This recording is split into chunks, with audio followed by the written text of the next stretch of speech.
इदं नमः ऋषिभ्यः पूर्वेभ्यः पूर्वजेभ्यः पथिकृभ्यः अखण्डमण्डलाकारं व्याप्तं येन चराचरं तत्पदं दर्शितं येन तस्मै श्रीगुरवे नमः। अज्ञानतिमिरान्धस्य ज्ञानाञ्जनशलाकया चक्षुरुन्मीलितं येन तस्मै श्रीगुरवे नमः। तस्मै श्रीगुरवे नमः। यहाँ उपस्थित आदरणीय प्रोफेसर सुरेंद्र कुमार त्रिवंश और इस संस्थान के वैदिक विज्ञान केंद्र के समन्वयक प्रोफेसर उपेंद्र कुमार त्रिपाठी महोदय, अन्य उपस्थित सभी बंधुगण, आप सभी का बहुत बहुत आभार कि हम इस महत्वपूर्ण विषय पर चर्चा के लिए यहाँ पर एकत्रित हुए हैं। और इस काशी की विद्वत परंपरा में हम कहाँ हैं, हम एक बहुत ही एक अल्प स्थान रखते हैं, लेकिन इन ऋषियों ने जो कार्य किया है, जिस कार्य का सूत्रपात किया हजारों वर्षों से, उसमें एक उस प्रयास को करते हुए हम अपने आप को कृतार्थ समझते हैं इस परंपरा में। तो ये एक जो स्वामी विवेकानंद ने 25, 26, 27 दिसंबर 1892 में दक्षिण भारत में कन्याकुमारी में एक यानी समुद्र के बीच स्थित शिला पर जाकर के ध्यान किया, भारत का अतीत, वर्तमान और भविष्य। वहां पर भी वो देखते हैं कि किस प्रकार से ज्ञान विज्ञान की आवश्यकता है इस राष्ट्र के समुत्थान के लिए। और महामना मालवीय जी जो उस राष्ट्र भाव से उत्प्रोत थे, उन्होंने भी इस विचार को अपने भीतर किस प्रकार से संजया और क्रियान्वित किया। तो उनकी भी इच्छा थी। इवन जहाँ स्वामी विवेकानंद का एक बहुत महत्वपूर्ण उद्धरण कोटेशन हम देखते हैं, वो कहते हैं what we want are western science coupled with Vedanta, brahmacharya as the guiding motto and also shraddha and faith in one's own self. तो ये वहां पे उस पाश्चात्य विज्ञान की और वेदांत की यानी उस पूरी वैदिक परंपरा की, उसके समन्वय की बात कर रहे हैं। और महामना मालवीय जी वो भी इस पूर्व और पाश्चात्य, पौरात्य पाश्चात्य, उन दोनों ज्ञान धाराओं के संगम की बात कर रहे हैं, जो हम यहाँ के कुलगीत में भी देखते हैं। वो मैंने बहुत पहले कुलगीत सुना, मतलब प्रारंभ में सबसे पहले जब सुना तो मुझे बहुत अच्छा लगा कि इतना जो है वो महत्वपूर्ण संकल्पना वहां पे चल रही है। तो इसी को लेते हुए, और ये वैदिक विज्ञान केंद्र है, वो भी उसी में एक बहुत बड़ा एक प्रयास है। तो यहाँ पे अब हम देखते हैं कि जो गर्भोपनिषद है उसको जब पढ़ा मैंने, तो ये इच्छा हुई कि इसको ठीक से मैं अपने जो जूलॉजी में पढ़ा, उसके डेवलपमेंटल बायोलॉजी में जो पढ़ा, उसके आधार पे इसको मैं देखता हूँ, देखें हम क्या ये सच में वहां जैसा बताया गया है वैसा ही है। तो इस महत्वपूर्ण प्रश्न को लेते हुए यहाँ पे जो हमने टॉपिक रखा, concepts and facts from Garbhopanishad, interpretation in the context of human developmental biology.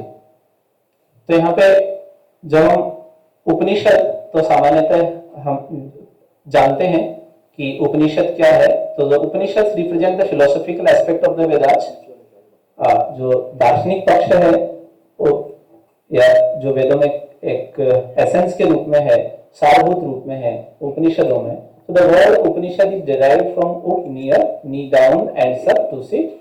That means sitting down near the teacher to learn from him the secret doctrine.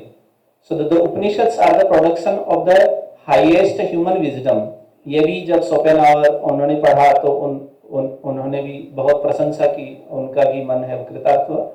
तो ये उपनिषदों में ऐसा सीक्रेट डॉक्ट्रिन क्या, सामान्यतः दर्शन की बात की जाती है, लेकिन दर्शन है वो बहुत ही विशेष पद्धति के द्वारा यानी सूक्ष्म अन्वेषण के द्वारा जो प्राप्त ज्ञान है उसको वहां पे बताया गया गुरु शिष्य परंपरा के माध्यम से। तो अभी हम आगे बढ़ते हैं। गर्भोपनिषद, इंट्रो ऑफ गर्भोपनिषद। तो यहाँ पे देखेंगे ये अथर्ववेद से संबंधित है, ऐसा उसको देखने से आता है कि गर्भोपनिषद के अंतिम में लिखा गया है कि पैप्पलाद मोक्ष शास्त्रम। तो पैप्पलाद ऋषि हैं, वो अथर्ववेद से संबंधित है। तो इसके आधार पर ये पता चलता है कि ये अथर्ववेद से संबंधित है।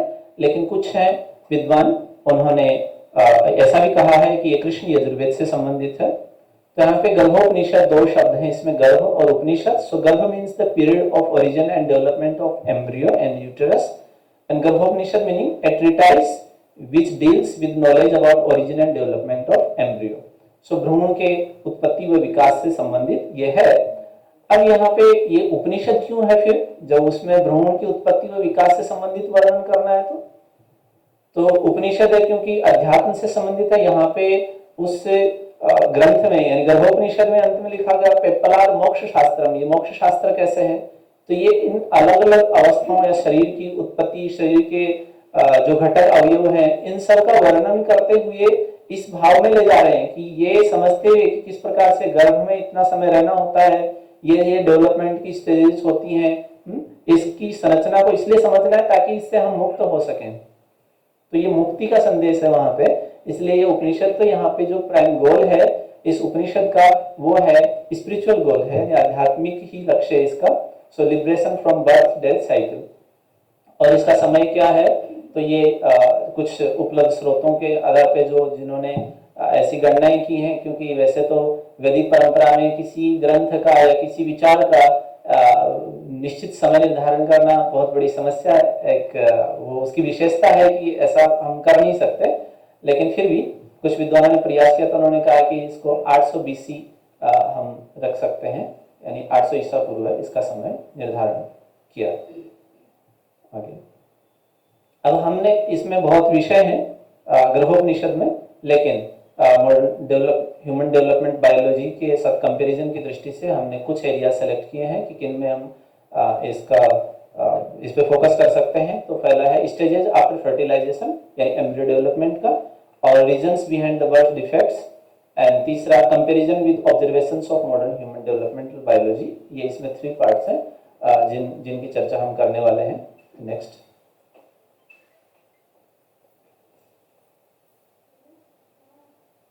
आगे बढ़िए। हाँ, तो जो अलग अलग अवस्थाएं हैं वो कौन कौन सी हैं, उसमें पहले कहते हैं कलिलम। पहली अवस्था है कलिलम, इसको कहते हैं ऋतुकाल प्रयोगात् एक रात्रोषितम कलिलम भवति। So the first structure which develops by the fertilization is called कलिलम, but it takes 1 night or 12 hours to happen।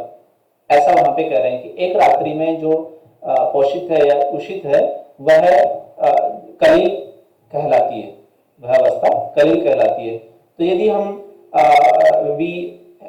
Developmental biology की दृष्टि से देखें तो वहां पे कह रहे हैं कि once ovulated the human egg must be fertilised within 12 hours or else it undergoes degenerative changes and becomes incapable of normal development.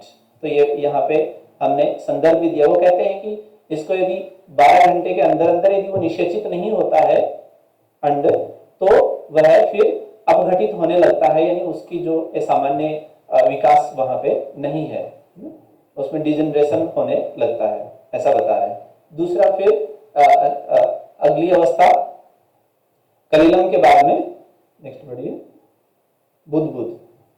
वहां कह रहे हैं सप्तरात्रोषितम बुद्बुदम भवति। सो कलिल takes 7 days to evolve into a hollow ball-like structure called बुद्बुद।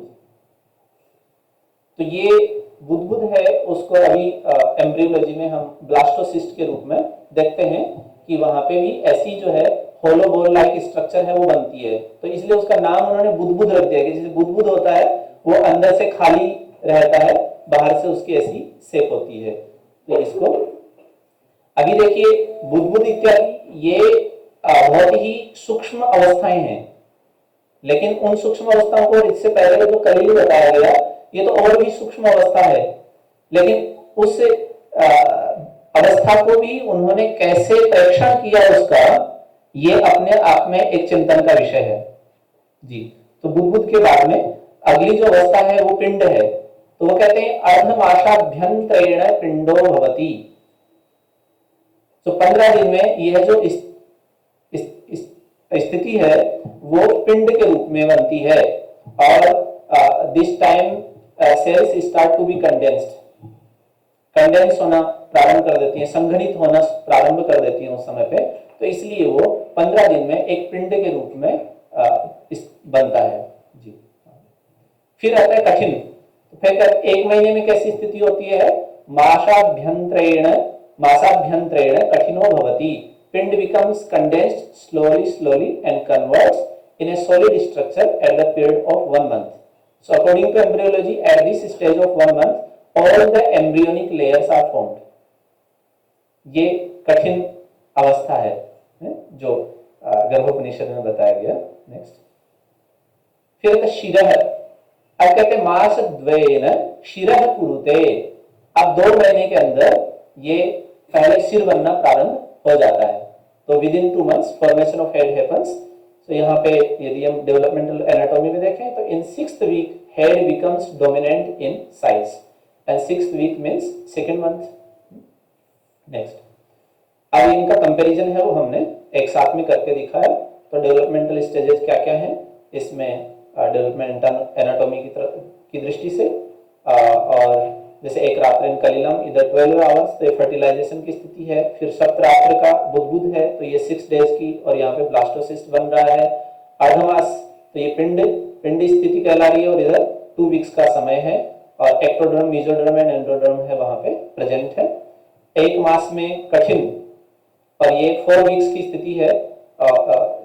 इसमें condensed and ready to develop organs, ये स्थिति 1 मास में बन जाती है। और 2 मास द्वयेन ये इसमें ये सिर है वो बनना प्रारंभ कर देता है। तो head dominates in the size, ये 6 weeks की स्थिति है। नेक्स्ट फिर मास त्रयेन, आगे पूरा वर्णन वहां पे मिलता है कि तीसरे मास में क्या होता है। तो कहते हैं पाद प्रदेश है उसका निर्माण होता है। ये 10 weeks की स्थिति है। और इधर एनाटॉमी में भी कह रहे हैं कि body forms limbs, nail falls indicated and head erect, यानी ये स्थिति जो है, यानी हाथ पैर हैं वो बनना प्रारंभ हो रहे हैं उस समय पे, नाखून है, फोल्ड है, वो सब भी वहाँ स्पष्ट रूप से दिखाई देने लगते हैं, उनका संकेत मिलता है। फिर चतुर्मासे क्या होता है, इसमें अंगुली इत्यादि जो यहाँ पे बताया गया, अंगुल्य जठर कटी प्रदेश, अंगुल्य जठर कटी प्रदेश। तो ये क्या है, कौन सी स्थिति है, यानी gastric and intestinal glands developing. जठर प्रदेश, जठर यानी उदर भाग, तो उदर भाग है उसका विकास होना प्रारंभ हो रहा है। 5वें मासे इसमें कह रहे हैं पृष्ठवंश बनता है 5वें महीने में। और इधर कहा गया कि जो epidermis cornifies nail plate begins, nails की जो है प्लेट्स है वो बनना प्रारंभ हो जाती हैं।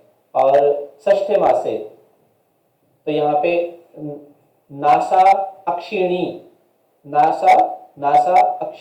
श्रोत्राणी, नाक कान आंख है इनका बनना, जबकि इधर है वो डेवलपमेंटल एनाटॉमी में इसका यानी 6th month का ऐसे वर्णन मुझे मिला नहीं। फिर 7वें मासे तो यहाँ पे कह रहे हैं कि जीवे न संयुक्त भवति, विशेष रूप से जीव है उससे संयुक्त हो जाता है 7वें महीने में। और यहाँ पे एनाटॉमी में ये बता रहे हैं कि जो आंखें हैं उनमें देखने की शक्ति वो 7वें महीने में आ जाती है। तो अब विशेष रूप से हम सीधा तो क्या बताएं, लेकिन कि जब देखने इत्यादि की शक्ति आ गई है तो वो शक्ति है वो 7वें महीने में आ रही है। और इधर कह रहे हैं कि जीव से संयुक्त हो जाता है 7वें महीने में, ठीक है। तो 8वें मास से सर्व संपूर्ण भवति, 8वें मास में है वो जो भ्रूण है वो पूर्ण विकसित हो जाता है, ये यहाँ पे बताया गया। सो यहाँ पे आगे एक महत्वपूर्ण पक्ष है डेवलपमेंटल एनाटॉमी से संबंधित Garbhopanishad idea about the reason of birth defects. वो कहते हैं कि व्याकुलित मनसो अंधा खंजा कुब्जा वामना भवन्त्यन्यूने, कि so according to the Garbhopanishad, psychological problems or disturbances of spouse are effective factors in birth defects as blindness, limpness, syndromes etc. वो यहाँ पे कि जो माता पिता हैं उनकी यदि मानसिक स्थिति उस समय पे यदि व्याकुलता वाली रहती है तो उसके कारण से जो जन्मजात विकृतियां हैं वो होती हैं। तो इसको हम कैसे आगे आयुर्वेद में भी देखते हैं। तो यहाँ पे अलग अलग प्रकार के बहुत सारे बर्थ डिफेक्ट्स के रीजंस बताए गए आयुर्वेद में। उसमें कि बीजात्मक है, कर्माशय है, काला दोषेर, मातु अस्नात, तो ऐसे बहुत सारे बताए गए रीजंस। हमने उनको कैटेगराइज किया, आगे स्लाइड में दिखाएंगे। तो ये कि seed quality, self related to spiritual dimension, past deeds, uterus, time of conception and pregnancy and mother's food and behaviour, ये सारे जो हैं वो इसमें आयुर्वेद में बताए गए। तो 7 कौन कौन से यहाँ पे यानी बर्थ डिजीज होती हैं, 7 प्रकार की बताई गई आयुर्वेद में भी। तो उनमें भी आदि बल प्रवृत्त हेरिडिटरी जो है, और जन्म बल प्रवृत्त कंजेनिटल है, दोष बल प्रवृत्त ह्यूमरल एंड संघात बल प्रवृत्त जो ट्रोमेटिक है एक्सोजिनस, काल बल प्रवृत्त इकोलॉजिकल, देव बल प्रवृत्त सुपरनेचुरल एंड स्वभाव बल प्रवृत्त नेचुरल। तो इन दिस क्लासिफिकेशन जन्म बल प्रवृत्त जो है ये डिजीज है वो बर्थ डिफेक्ट से रिलेटेड हो सकती है, यानी जैसे लेम, ब्लाइंड, डीफ, डम एटसेट्रा, ये जो है तो ऐसा सुश्रुत संहिता में वर्णन मिलता है कि ये रीजन्स। तो अभी सुश्रुत संहिता हम क्यों दिखा रहे हैं उसी कंटिन्यूटी में, क्योंकि जो गर्भोपनिषद है वो अपने आप में एक मूल जो वैदिक ग्रंथ के रूप में, बाद में तो आयुर्वेद है वो उपवेद के रूप में, लेकिन वहाँ पर भी इस प्रकार से ये जो वर्णन मिल रहा है इस बारे में विचार किया गया है कि क्या क्या कारण हैं। और यदि हम जैसे आज एक विधा है एपिजेनेटिक्स का, तो एपिजेनेटिक्स की दृष्टि से इन सबको यदि हम विश्लेषित करते हैं तो उनमें बर्थ डिफेक्ट्स हैं, उनके पीछे रीजन्स हैं वो काफ़ी दिए गए। इस पर हमने शोध भी किया है, यानी मेरी जो पीएचडी किया है मैंने, तो वो भी इस विषय को ले उसको एड्रेस किया गया है। विशेष रूप से एक एपिजेनेटिक एंजाइम है उसको रेगुलेट करने का उसमें प्रयास किया गया है। ये अपने जो उपनिषद की जो सामग्री इत्यादि के आधार पर जिस पर भी कार्य आगे बढ़ रहा है जी। तो इसमें जो सुश्रुत ने किस प्रकार से क्लासिफिकेशन किया है उसको एक डायग्राम के माध्यम से हमने दर्शाया है कि किस प्रकार कौन कौन सी व्याधियाँ होती हैं, फिर उन व्याधियों में ये जो जन्मजात विकृतियाँ हैं उनके पीछे भी जो जो कारण हैं उन सबको दर्शाया गया है जी। तो इसमें शुक्र जो है उसके भी फिर कौन कौन से डिसऑर्डर्स होते हैं। तो दोषाज ऑफ शुक्र मेल सीड के भी फ्रॉम वात, पित्त, कफ, रक्त, पित्त और कुणप इत्यादि, ये सारे यानी कि एक दिखाने का इन स्लाइड्स का केवल हमारे यहाँ पे संदर्भ गर्भोपनिषद के साथ में कि ये जो एक सूत्र रूप में दी गई बातें, इस पे जो गर्भोपनिषद में विचार किया गया या अपने मूल ग्रंथों में जो विचार किया गया, फिर आगे आयुर्वेदिक संहिताएं हैं उनमें उसको और विस्तार दिया गया। लेकिन आज फिर हमारे सामने क्या कार्य है, तो ये जो सिमिलरिटीज एंड एक्सपीरियंसेस हैं गर्भोपनिषद का और मॉडर्न एम्ब्रियोलॉजी का, स्टेजेस का, बर्थ डिफेक्ट्स का, उन सबको ये अभी मॉडर्न साइंस है उसके आधार पे हम किस प्रकार से देख सकते हैं। तो जैसे यदि स्पिरिचुअलिटी से रिलेटेड है, मन से संबंधित जो कारण है, फिर वो मन है उसका स्ट्रेस से कैसे रिलेशन है, स्ट्रेस है वो फिर बॉडी में हार्मोनल चेंजेस हैं उन सबको कैसे प्रभावित करता है इत्यादि को ये आज जैसे जैसे साइंस भी डेवलप कर रहा है तो साइंस में अभी इस पर बहुत विचार चल रहा है, क्योंकि जैसे जेनेटिक्स में बहुत सी चीज़ों को डाला जाता था, लेकिन अभी समझ में आ रहा है कि नहीं, ये जेनेटिकल रीजन बहुत सारे जिनको समझ रहे थे, यहाँ तक कि जो जीन्स हैं उनका जो एक्सप्रेशन है वो भी आपका इन्वायरमेंट है, आपका खान पान यानी फूड बिहेवियर एटसेट्रा, और यानी लाइफ में कैसे स्ट्रेस ले रहे हैं, मन कितना प्रसन्न है, ये सब वो मैटर करता है। इसलिए एक समग्रता में स्वास्थ्य को यहाँ पर देखा गया है। यदि हम एनाटॉमी और फिजियोलॉजी की दृष्टि से देखें वैदिक परंपरा में, तो और अधिक एक होलिस्टिक वे में, यानी एक समग्रता में हम उस पर विचार कर सकते हैं। तो ये आज सर्वी हैं जो साइंस से ही पूरा जीवन है उसमें लगाए हैं, तो सर्वी और यानी कि एक समन्वय है उसका वो हो और उस पर कार्य आगे बढ़े, इसी भाव के साथ में मैं यहीं पे विराम देता हूँ। धन्यवाद।